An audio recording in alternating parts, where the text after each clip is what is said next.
Thank you. Professor, you said a lot of wonderful things about China, and surely they're doing a lot of things right.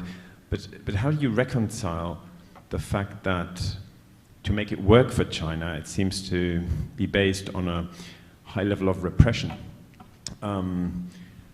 environmental destruction, censorship, a certain ideological stubbornness? I mean, we've spoken about Hong Kong, the Uyghurs. How do you reconcile that, and why do you think that's? I mean, do you think that's tolerable? Thank you. I'm really glad you asked that question because your question captured very well the Anglo-Saxon media's perception of China. And I would suggest to you very bluntly that it's a distorted perspective of reality. Let's take the first word you use, repression. If the Communist Party of China only relied on repression to stay in power, it would not create the most dynamic economy in the world, right? It is by far the most dynamic economy in the world. It has delivered the fastest growing economy for 30 years. And it has done this by educating the Chinese people to a level and extent that the Chinese people have never been educated ever before. And you say it's repression. You obviously are taking the old Cold War mindset. I was in Moscow in 1976, and I saw repression in Moscow.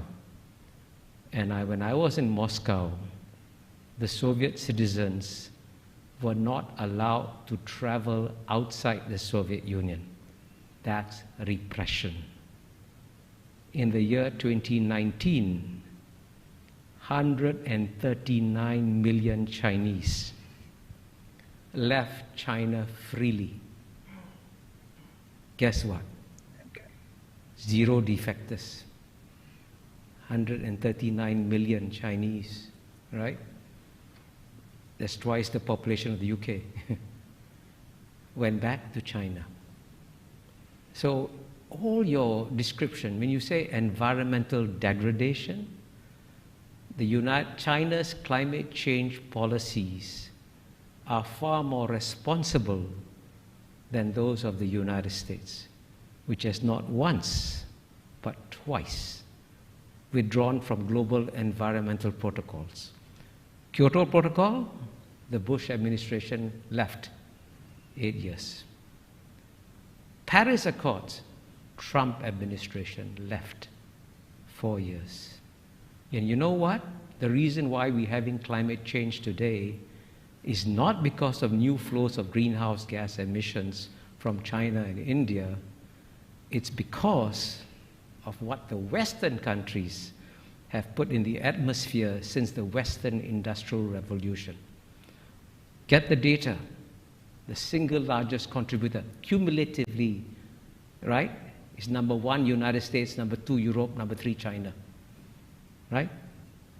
And the West wants China to pay an economic price for the current flows, but the West doesn't want to pay an economic price for what it put in the atmosphere.